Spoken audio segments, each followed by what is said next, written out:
Não há nada melhor do que estar debaixo das asas do Onipotente. Não há nada melhor do que estar debaixo dele. É nele que temos consciência. E a fase do choro vem para exatamente eu lembrar que é dele a minha esperança.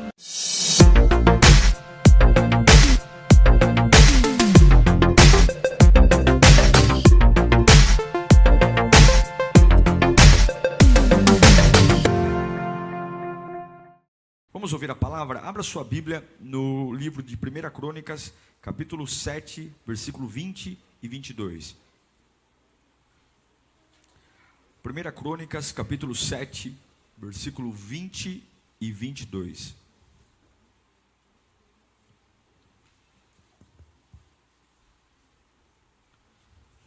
Estes foram... deixa eu só dizer uma coisa, é muito importante conferir o que o pastor lê. A gente sabe que tem uma época que as pessoas não estão mais trazendo tanta Bíblia impressa para a igreja. Mas é importante, se você puder trazer impressa, tem a BePower, a mesma versão que a gente lê aqui, compre uma Bíblia. Bíblia você vai comprar uma Bíblia uma vez na vida, você não vai trocar de Bíblia. A não ser que ela desgastou. Mas se você não tem, procure, além de acompanhar aqui, leia no seu celular. Por quê? Você precisa conferir as escrituras, conferir o que o teu pastor está falando. Por mais que eu me preocupe em sempre trazer aqui a palavra de forma, respeitando o contexto, as normas de pregação básicas, mas você precisa conferir. Então leia na tua palavra, leia na Bíblia, abra lá, até para você também ter intimidade com o texto bíblico. Tudo bem? Então vamos lá. 1 Crônicas 7, 20 diz assim: esses foram os descendentes de Efraim. Sutela, que foi o pai de Bered, pai de Taite, pai de Eleada, que foi o pai de Tate, pai de Zabade e pai de Sutela. Pode colocar esse nome aí nos seus filhos. Ezer e Eleade, filhos de Efraim, foram mortos por homens da cidade de Gate, quando tentavam roubar os rebanhos deles. Efraim chorou muitos dias por eles, e seus parentes vieram. Efraim chorou muitos dias por eles, e seus parentes vieram consolá-lo. Pai bendito, é a tua palavra, é a tua casa, é o teu povo. Com toda submissão, devoção e temor, nós imploramos pela tua voz, nós imploramos pela tua descida aqui, imploramos pela tua plena manifestação. Oh Deus, homens caem pela tua voz, a tua voz é sublime, meu Deus. E eu sei que tem gente que veio aqui sedento por ouvir tua voz, Pai. Pessoas que estão vivendo tudo ou nada, vivendo fases de decisões, dúvidas. E como é bom a clareza que a tua voz nos traz. Como é bom, Senhor, a segurança, a força, as palavras certas. Tira a névoa que perdura nos nossos pensamentos e nos traz vida.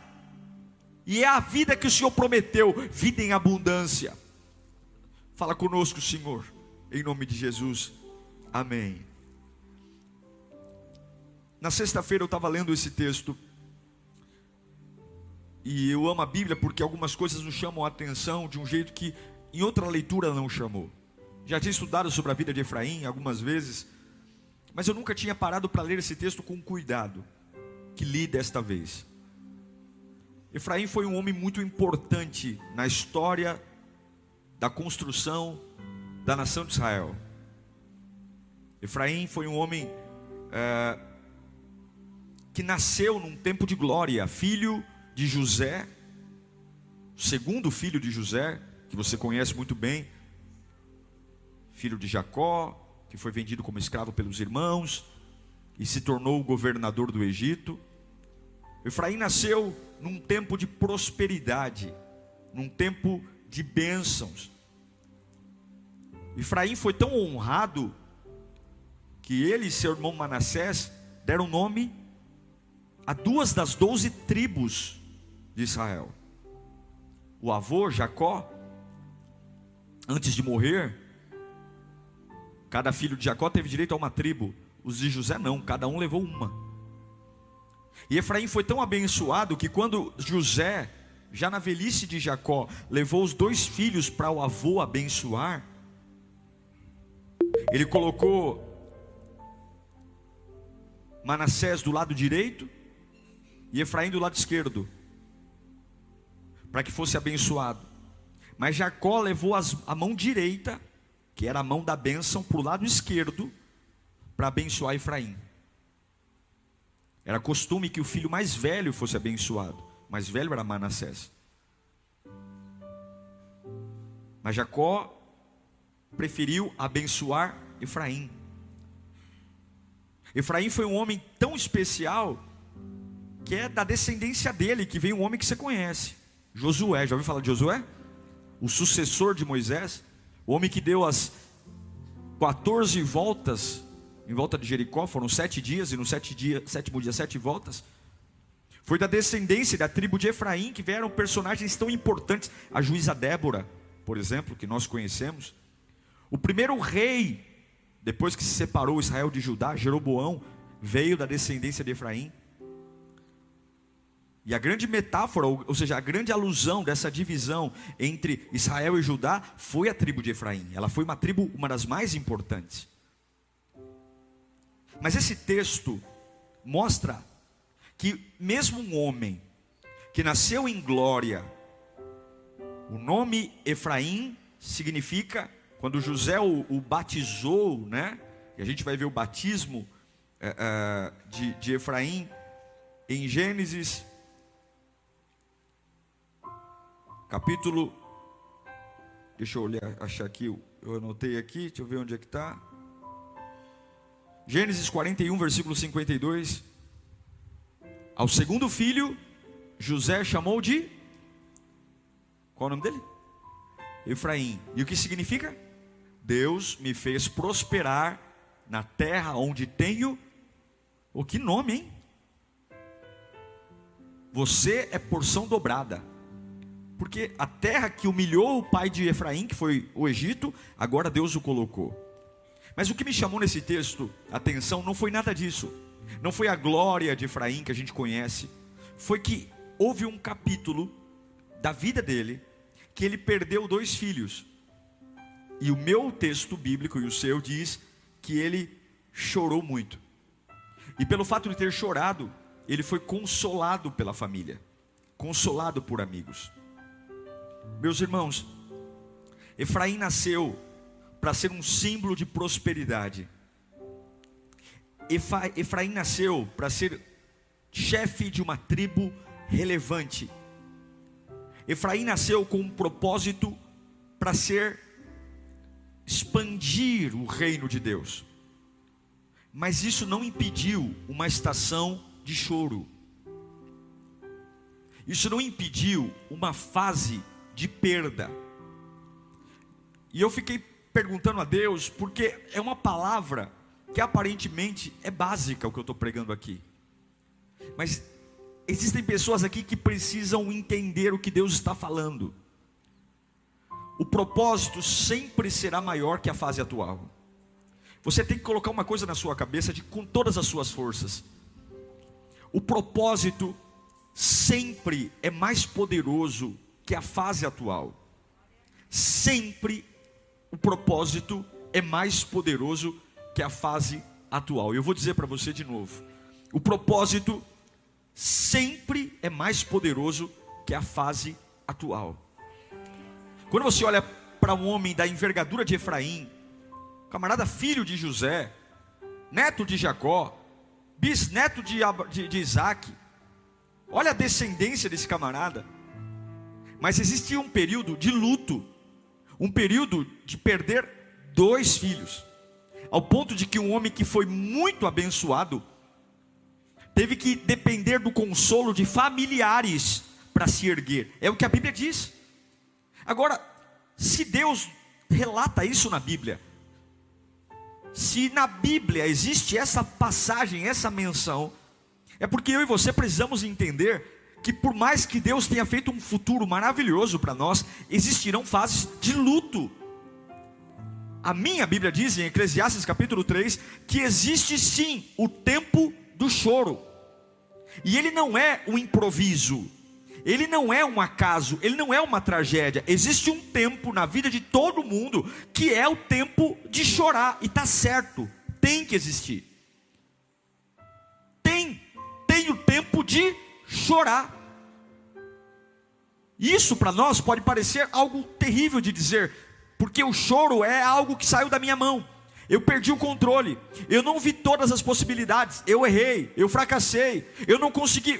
Quando nós choramos, a primeira sensação que tem é: eu vou me culpar, porque não deveria estar chorando. Mas a nossa Bíblia diz que existe um tempo, que não é um erro, que não é uma surpresa, que não é um acaso, que não é algo, uma fatalidade. É um tempo que antes da fundação do mundo, Deus olhou para nós e disse: você vai chorar nesse tempo.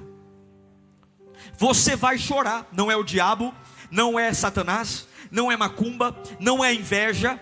Na jornada do propósito, eu criei estações para você simplesmente chorar. Eu desenvolvi no laboratório do teu propósito estações que você vai chorar. Apesar de você nascer para ser um símbolo da minha glória, apesar de você nascer para ser um estandarte da fé, apesar de você nascer para ser luz do mundo e sal da terra, apesar de você nascer cheio de promessas, apesar de sim, eu ter projetado para você uma família abençoada, um lar abençoado, um propósito abençoado, mas eu projetei para você algo de choro. O problema é, você sabe lidar com isso? Chorar é externar dor, é deixar evidente aquilo que está acontecendo dentro de nós. E o que eu percebo é que Efraim, e nem a Bíblia, enganam os outros com aquilo que ele está sentindo. Muitos negam a sua dor, muitos negam a fase do choro, muitos negam as perdas e vivem como Deus. E é isso que o pecado faz com a gente. O que a serpente disse para Eva quando ela fosse comer o fruto proibido? Se você comer esse fruto, você será como? Você será como? Deus. O que ela está dizendo? Você vai ter um sentimento muito forte dentro de você, que você é capaz de tudo, que você pode tudo, que você decide tudo. Veja, a maioria das pessoas confia em Deus quando não precisa, e quando precisa confiar em Deus, não confia. Eu vou dar um exemplo. As fases que nós mais somos generosos na casa de Deus, as fases que nós mais somos ousados, é quando a gente está bem financeiramente, quando a gente tem um aumento, é quando a gente não precisa de uma provisão. Mas quando a gente vê a nossa vida financeira ficando um pouco mais apertada, quando a gente vê que as contas estão justas, ou que vai faltar alguma coisa, a primeira coisa que a gente faz é: esse mês eu não vou dizimar, esse mês eu não vou ofertar, Deus vai entender. É como se eu falasse: Pai, deixa eu resolver meus problemas, quando eu colocar minhas finanças em ordem, eu volto. Mas era exatamente nesse momento que eu deveria me lançar, ir para o tudo ou nada, dizer: Senhor, está aqui, Pai, eu não consigo sair desse enrosco, mas o Senhor pode, então está aqui, Senhor, está aqui minha fé, está aqui minha entrega. Mas o pecado nos fez andar de forma independente, e uma das grandes problemas do pecado é tirar de nós a sensação que temos limites, que não aguentamos tudo, que não suportamos tudo. E é por isso que existe a fase do choro. É por isso que Deus projetou no calendário da sua vida um tempo para você chorar, para você lembrar que você não é a última bolacha do pacote, para você lembrar que você não é um Robocop que aguenta tudo, que suporta tudo, que consegue ser uma mãe genial 24 horas por dia, um pai genial 24 horas por dia, que você não é um empresário que todo dia vai ter ideias positivas, que você não é o bambambam, a última bolacha do pacote, que você não consegue aconselhar todo mundo a todo tempo, que você não consegue dar resposta para todo mundo a todo tempo, que você não consegue resolver o problema de todo mundo e o seu a todo tempo. Então Deus algumas vezes nos fala assim: você vai entrar numa fase de choro para não estragar o propósito. Efraim, você vai chorar, você é um homem que tem promessas, Jacó te abençoou mais que o teu irmão, mas eu vou deixar você numa fase que os teus parentes, que não são mais abençoados que você, que os teus parentes que não têm propósito maior do que o seu, vão vir te confortar. Eu vou deixar você chorando um período, para você lembrar que por mais propósito que você tenha, sem mim nada podereis fazer, nada. Existe o tempo do choro. Apesar de carregar o nome fértil, apesar de carregar o nome honra na terra do desgosto, eu aprendo com Efraim que quem tem propósito chora. E eu pergunto para você: você joga teu propósito no lixo quando chora? Eu aprendo com Efraim que quem tem um futuro glorioso chora. Você joga teu futuro glorioso no lixo porque está chorando e lutado hoje? Eu aprendo com Efraim que quem nasceu para ser resposta para uma geração chora também. E você deixa de ser resposta porque chora? Chorar é a lembrança que temos limites.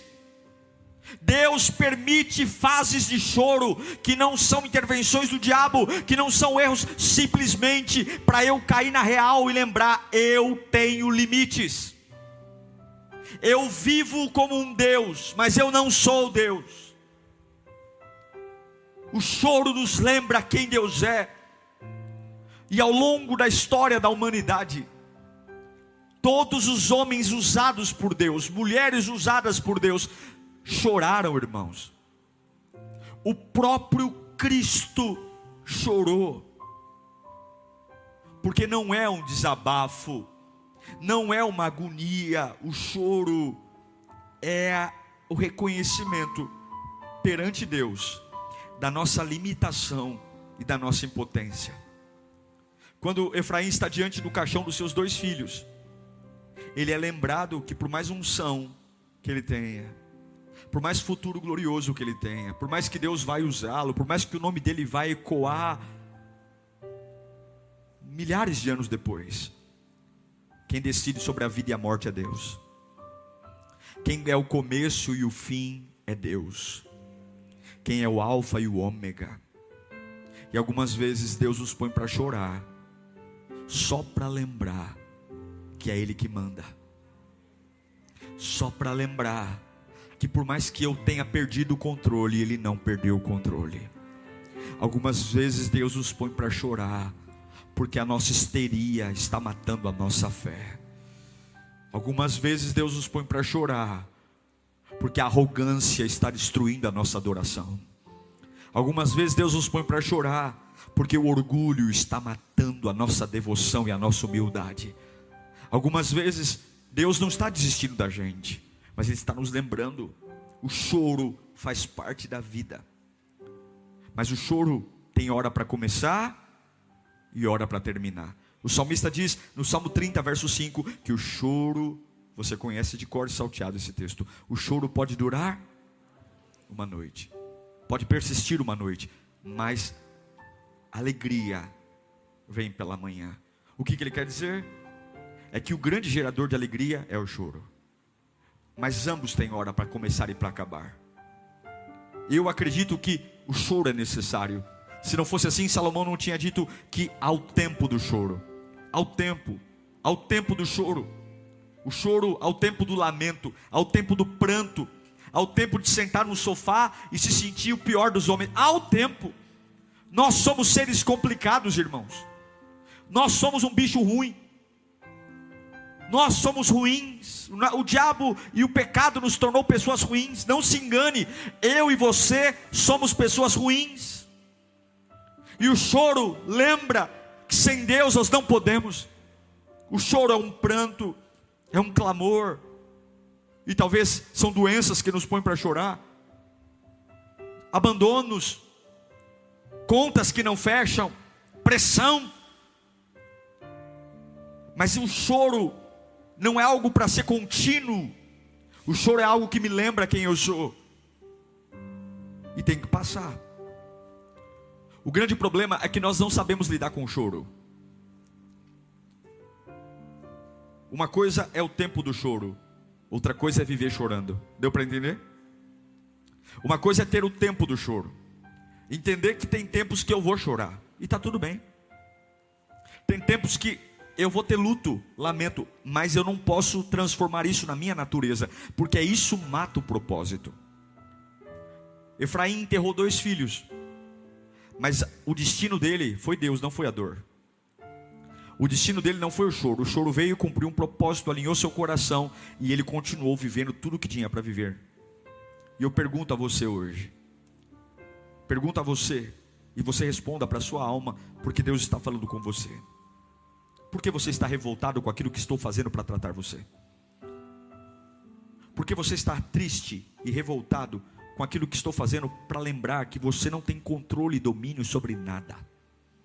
E não é no seu tempo, diz o Senhor, é no meu tempo. Não é na sua hora, e eu estou fazendo você chorar, porque você subiu demais. Você subiu demais, você achou demais que tinha controle e domínio. Porém, deixa eu cumprir o plano do choro, e deixe passar para que o propósito glorioso chegue. Levante suas mãos para cá. Deus nunca vai desistir de você. Não há nada que você tenha feito que deixe Deus chocado.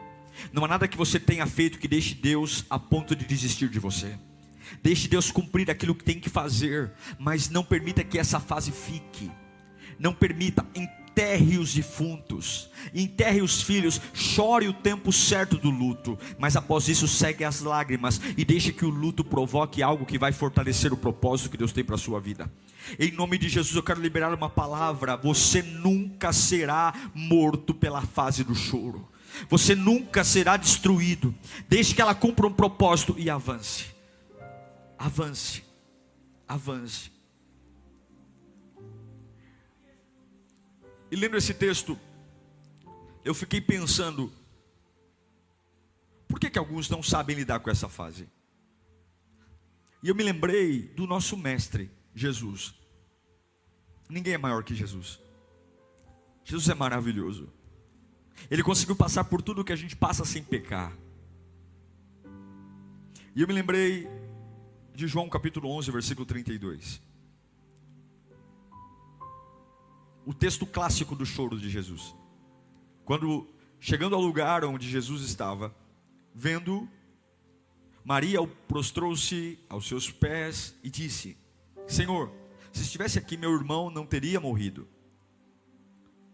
Ao ver chorando Maria e os judeus que o acompanhavam, Jesus agitou-se e perturbou-se. Onde colocaram? Perguntou ele. Vem ver, Senhor, responderam eles. Jesus chorou.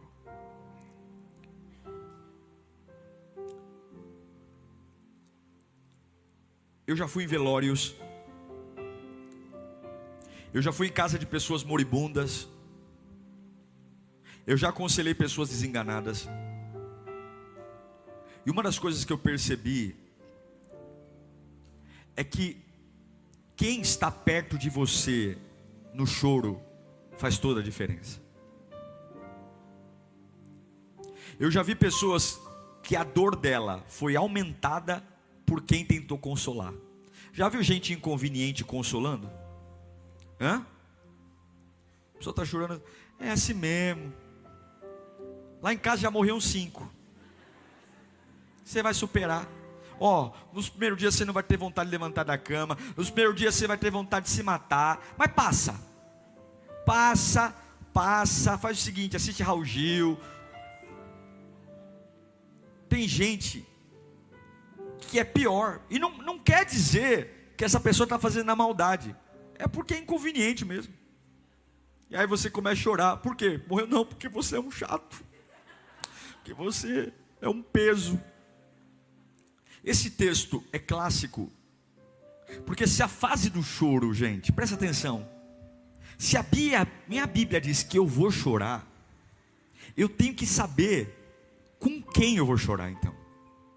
Se eu não vou passar minha vida sem a estação do choro, é muito importante entender se quem vai chorar comigo realmente pode fazer essa fase ser uma fase que cumpra o propósito, me ajude, ou se é alguém que vai fazer essa fase ficar. E quando Lázaro morre, eu vejo 3 grupos de choro aqui, no pique, vou conversar com você. O primeiro grupo é o grupo de Maria. Eu e você somos Maria. Fala, somos Maria. Quem é Maria? Maria é a irmã do Lázaro, é a irmã do defunto. Maria é aquela que era amiga de Jesus também. Mas no choro dela, na fase do choro dela, na estação do choro, que não foi capeta, não foi Satanás, Lázaro ficou doente por permissão de Deus. Tudo aquilo ali foi permissão de Deus, foi a fase do choro. Na fase do choro dela, ficar conosco mesmo, sozinhos, só tem um resultado. Sabe quando você chora e só tem você? Não tem jeito, não tem jeito. Você vai chorar piedosamente, porque algo acabou. Acabou. Só vai ter uma coisa na sua cabeça: você com você mesmo, tudo é o fim, acabou. É uma tragédia, não tem nada depois disso. Não tem vida, não tem esperança. Acabou o relacionamento.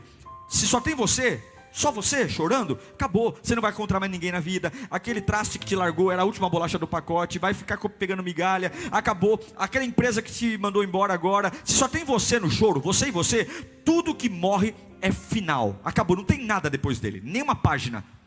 É assim que Maria estava. Lázaro morreu, acabou. Não tem nada, meu irmão morreu, é uma tragédia, você está atrasado, acabou. Não tem vida, não tem esperança. E quando eu estou sozinho no meu choro, além de achar que acabou, o segundo sentimento é decepcionado. Ela está decepcionada com Jesus, está ou não está? Porque ela mandou o bilhete, ela mandou o WhatsApp para ele. Mandei o WhatsApp, meu irmão está doente. Ele demorou 4 dias para chegar. Não ficou azulzinho, quer dizer, ficou azulzinho a mensagem do WhatsApp. Ele visualizou e não veio. E ele não foi porque ele não quis. Quando você chora sozinho, e a gente é muito bom para isso, se isolar. Quando a gente chora sozinho, a gente acha que não tem mais nada depois, não há vida depois daquilo, não há vida. Quantos, não precisa levantar a mão, mas quantos passaram por isso esse ano? Quantos tiveram uma perda e falaram depois disso não há vida? Depois que isso aconteceu não há vida. É o que acontece quando eu choro sozinho. E aí me decepciono, como Maria. Jesus não é bom, a fé não é boa. Se ele nos amasse, ele estaria aqui, e está na igreja. Quantos estão na fase do choro largando a fé? Quantos? Porque Deus serve para tudo, mas chora sozinho. Maria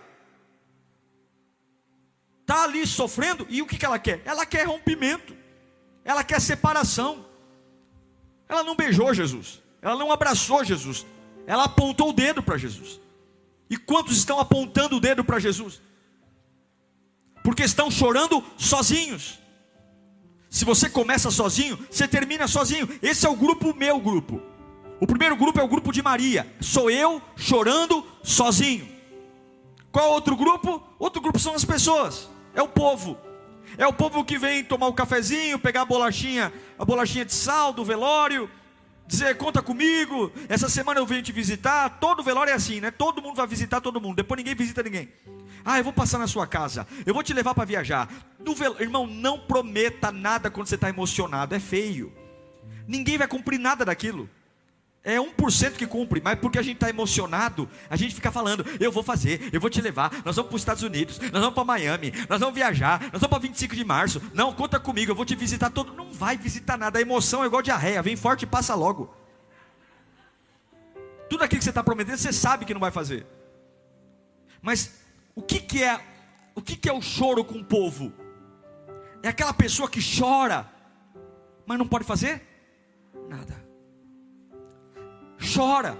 Os judeus estavam ali, Maria, Marta, a gente vai ajudar você. Nossa, a gente vai vir aqui. Olha, quando quebrar alguma coisa, eu sei que era Lázaro que trocava a resistência do chuveiro, mas deixa com a gente, quando o chuveiro queimar, a gente vai trocar a resistência para você. Eu sei que é difícil, era o único homem da casa, a gente vai fazer uma escala aqui para não deixar vocês desamparadas. Mas de fato, nenhuma boa intenção pode resolver o problema.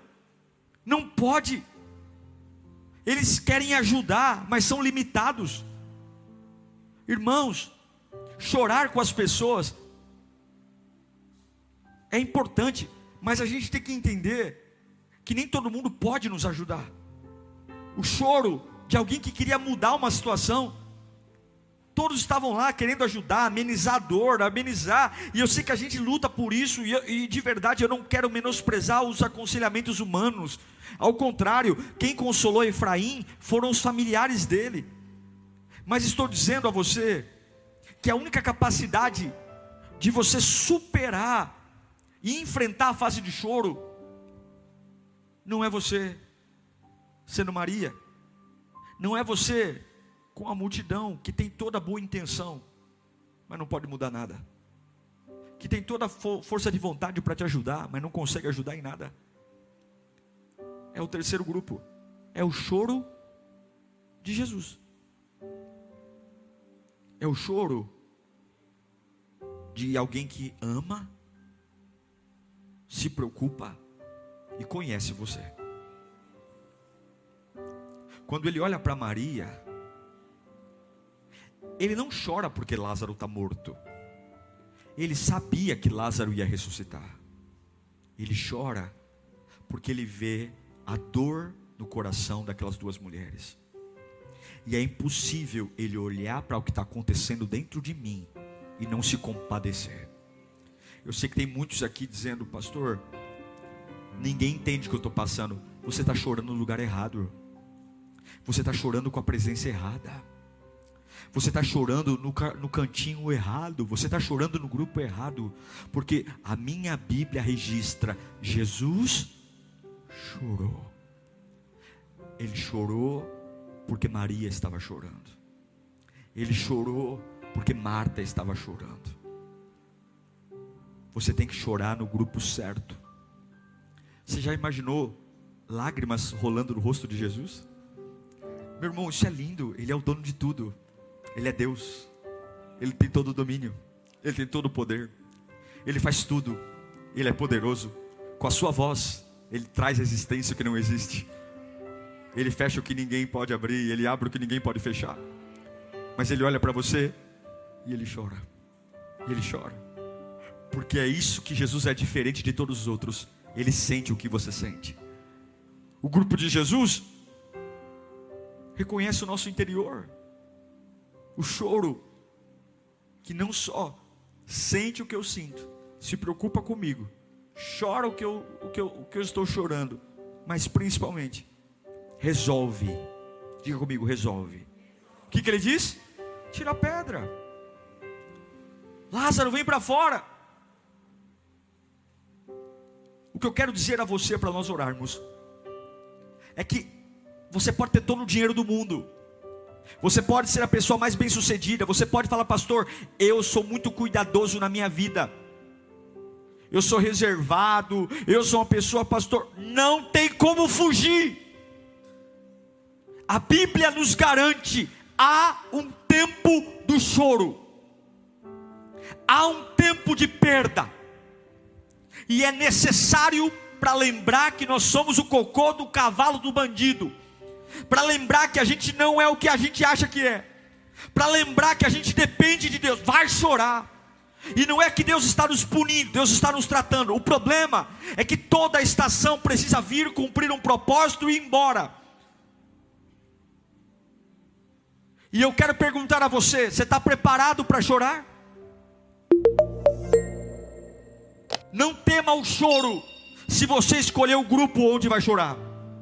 Não tema o choro se você escolheu não enfrentar isso sozinho, orgulhoso, brigando com todo mundo, comprando a briga, não dorme, toma remédio, se desdobra. Você não consegue ser uma mãe exemplar 24 horas, um pai exemplar 24 horas. Você não consegue dar conta de tudo.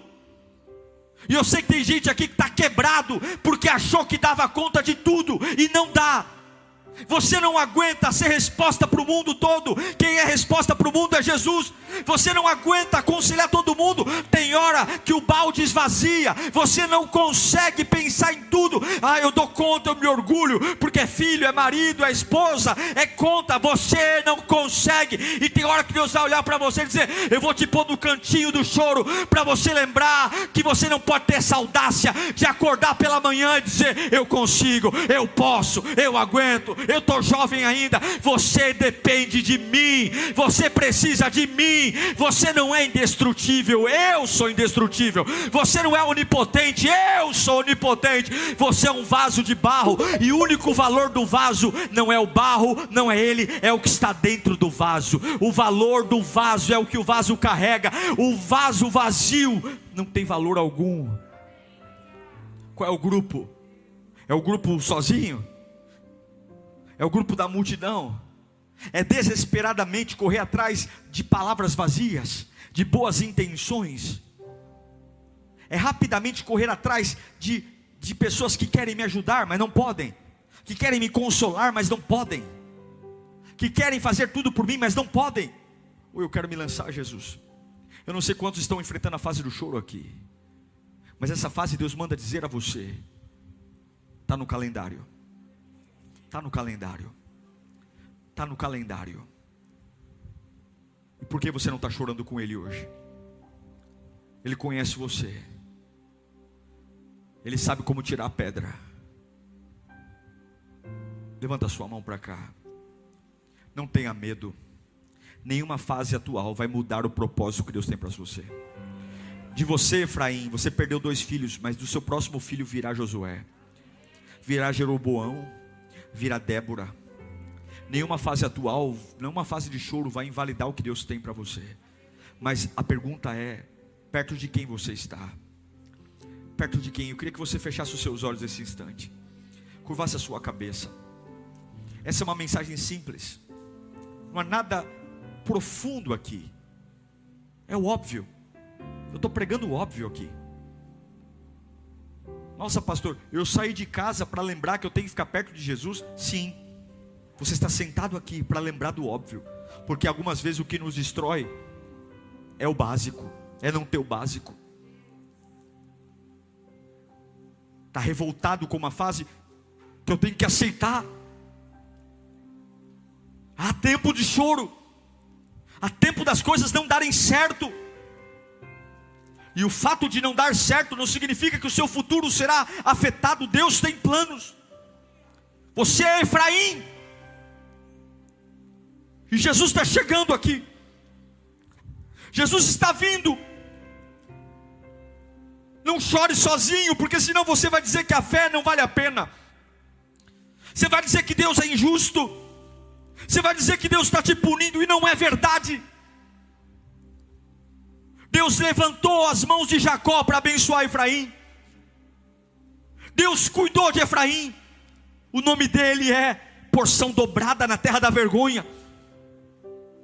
Essa fase não está mudando o que Deus tem para você. Levanta a tua cabeça, diz o Senhor. Levanta a tua cabeça, diz o Senhor. Para de ser frouxo. Eu estou te lembrando quem você é. Limitado, pequeno, falho. Alguém que por mais que se abasteça, sempre vai ficar vazio. Essa fase está aí para te preparar. E você tem chorado sozinho. Ao invés de crescer, tem se revoltado. Ao invés de amadurecer, tem se tornado rebelde. Ao invés de abraçar a minha presença, tem se tornado um crítico. Tem questionado tudo que um dia eu já fiz. Lembra do teu batismo? Lembra dos livramentos? Lembra de quando você achou que não ia sair de uma situação e eu estive lá? Lembra? E porque eu coloquei na folhinha alguns dias de choro? Você está jogando tudo fora, porque você está chorando sozinho. Sozinho, e sozinho só sobra pecado. Sozinho só sobra doença. Sozinho só sobra limite. E quando cansou de ficar sozinho, correu para as boas intenções. Foi chorar com gente que quer te ajudar, mas não pode. Que quer te curar, mas não pode. Que quer resolver teus problemas, mas não pode. Foi falar com gente que quer cuidar de você, mas não pode. Mas eu estou chegando aqui. Você acha que eu estou atrasado? Como Maria? Não estou atrasado não. Hoje é o dia que o Senhor fez. Dia 19 de setembro, Jesus manda dizer: eu estou chegando no meio do teu choro hoje. Eu estou chegando aqui hoje. E eu me importo sim com você. Eu me importo com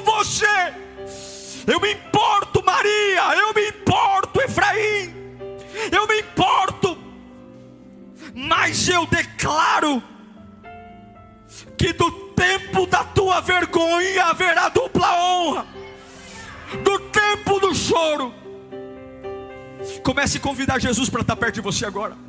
O que é que mais está mexendo com você? Para de dizer que você é infeliz. Comece a dizer: Senhor, esteja comigo nessa fase.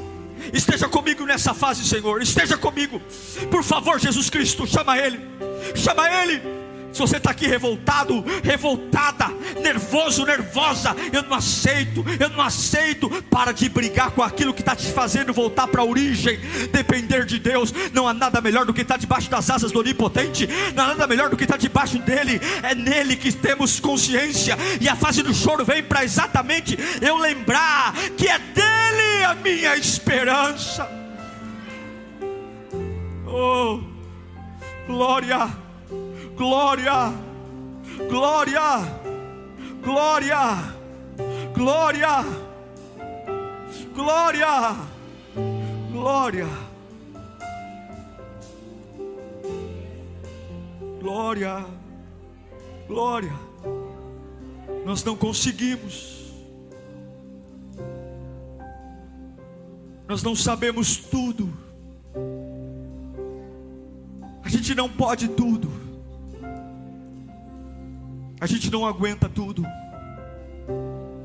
Obrigado pela fase do choro, Senhor, que lembra quem eu sou. Obrigado. Obrigado pelo tempo do choro, que me lembra que eu não tenho todas as respostas, que eu...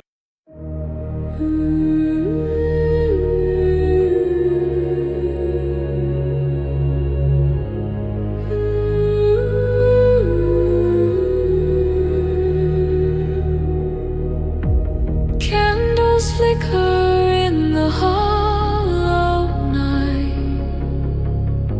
shadows bend beneath the fading light, silent whispers thread the air,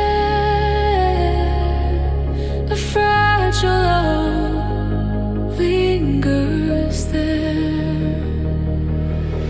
Lanterns in the abyss softly gleam, guiding lost souls through the trees, through the darkness, through the fear.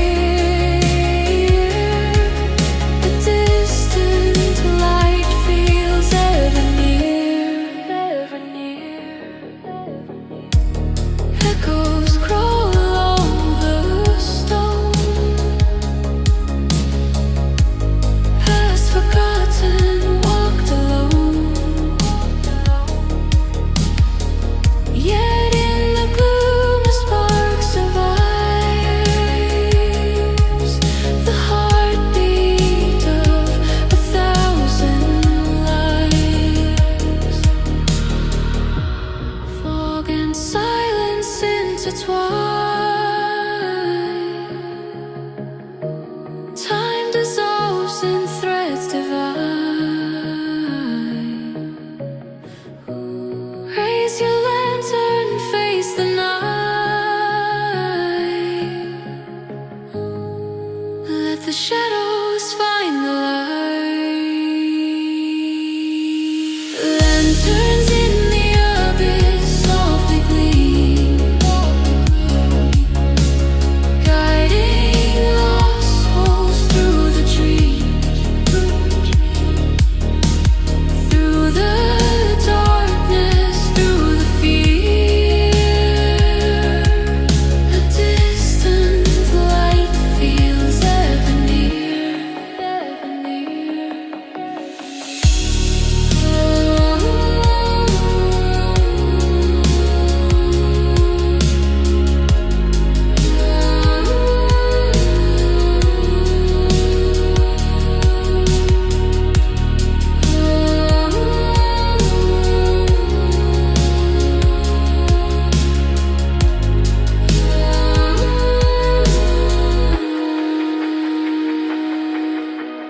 Lanterns fade, yet still they glow.